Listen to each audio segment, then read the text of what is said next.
बॉनजोर मित्रों। तो let's game मानो कि पिछले पार्ट में वेदर खराब हो गया था और अगर तुम्हें रिकैप चाहिए तो जाके पहली वीडियो देखो, मैं नहीं बताने वाला। तो आज का पार्ट शुरू होता है तो मौसम खराब होता है और इजाय एकदम घबरा जाता है और अपना सीट बेल्ट बांधने की कोशिश करता है। इजाय पूरी सेफ्टी प्रोसीजर अपनाता है। उतने में हॉस्टेस भी आ जाती है और इजाय पाइप से ऑक्सीजन इनहेल करने लगता है। हॉस्टेस उसको शांत रहने के लिए कहती है कि सर प्लीज शांत हो जाइए, ये एक नॉर्मल सी टर्बुलेंस है जो कि थोड़ी देर में सही हो जाएगी। लेकिन इजाय को पक्का पता है कि प्लेन क्रैश होने वाला है। इजाय सामने सेफ्टी इंफॉर्मेशन दिखता है और जमीन की तरफ सर करके झुक जाता है। उसे बस कैसे भी करके ये सरवाइव करना है और उसके बाद सारे ऐशो आराम उसे मिल जाएंगे। बट बाहर का वेदर साफ हो जाता है और इजाय को भी समझ नहीं आ रहा होता है कि ये प्लेन आखिर क्रैश क्यों नहीं हुआ। वो हॉस्टेस को देखता है और हॉस्टेस एकदम डिसअपॉइंट है इजाय से।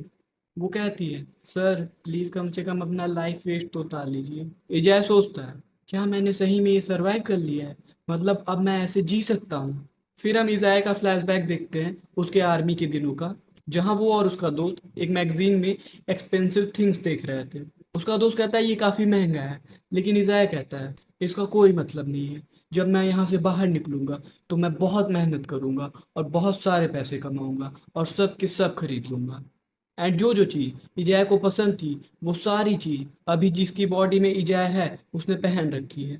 एंड बगल में वो टीवी पे एक सेलिब्रिटी को दिखता है और उस पर उसका क्रश आ जाता है। इजाय बताता है कि उस समय तक उसके अंदर बहुत कॉन्फिडेंस था। उस समय उसको पता नहीं था कि वो आगे जाके ऐसे फील होगा। तभी एक लाइटनिंग ऑर्ब इजाय के सामने आती है एंड इजाय के सर में चली जाती है, जिससे इजाय को उस पर्सन की इंफॉर्मेशन मिलती है।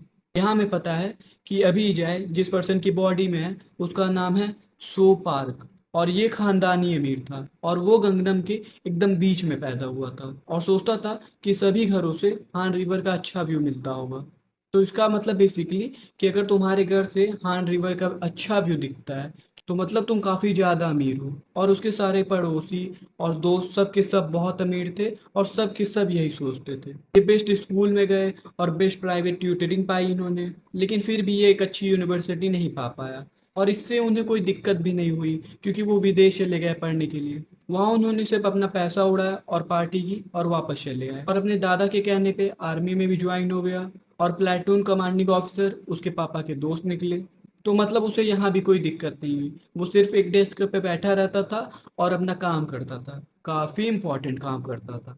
वो मिलिट्री से बाहर निकला तो उसे एक जॉब चाहिए थी, लेकिन उसे किसी के अंडर काम नहीं करना था। तो अपने फैमिली के पैसों से बिजनेस खोल लिया उसने और ऐसे ही वो सीईओ भी बन गया और अपने पापा की कनेक्शन की वजह से उसे कोई दिक्कत भी नहीं हुई। एंड ऑनलाइन शो ऑफ करता था कि हाँ मैं कितना हार्ड वर्किंग और मेहनती हूँ। इन दी एंड वो काफ़ी कूल गाया था and he is dating a lovely girlfriend also. और ये सारी चीज़ जो अभी हमने देखी ये सब ये खुद के बारे में सोचता था, ना कि दूसरे इसके बारे में ऐसा सोचते थे। इन्फॉर्मेशन खत्म और इजाय कहता है ये आदमी पूरा बेवकूफ़ है। पर वो जो लास्ट में लड़की दिखी वो लाना जैसी लग रही थी, वही टीवी वाली एक्ट्रेस। इजाय को यकीन नहीं होता, वो उस डूड का मोबाइल चेक करता है और देखता है कि ये सच में वही है। एंड हाँ कुछ लोगों के पास सब कुछ होता है एंड अगर इजाय ने ये सर्वाइव कर लिया तो ये सारी चीज़ उसकी हो सकती है। विजय अपनी सपनों की दुनिया में खो जाता है और देखता है कि प्लेन के साइड विंग्स डैमेज हो गए हैं एंड बूम, एयरप्लेन क्रैश हो जाता है।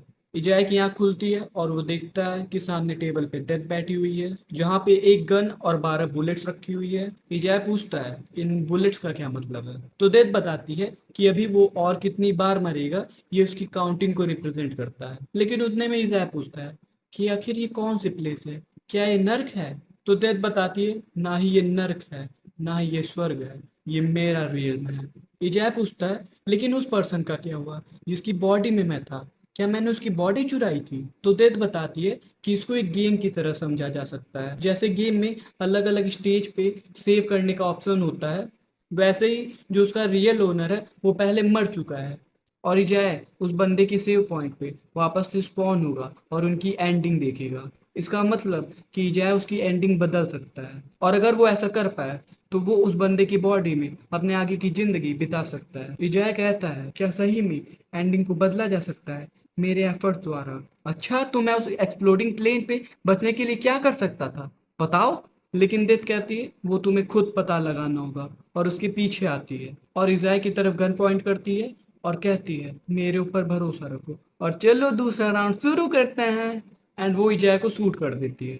इजाय की आंख खुलती है और वो सोचता है कि ये अभी से मुझे इतना दर्द क्यों हो रहा है। एंड एज यू सी, अभी वो जिस बंदे की बॉडी में, वो एक गैंगस्टर टाइप में लग रहा है और वो इस समय बहुत ज़्यादा इंजर्ड है।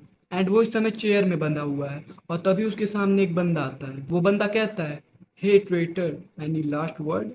एंड इजाय को एक हैमर मारता है और इजाय वापस से खत्म।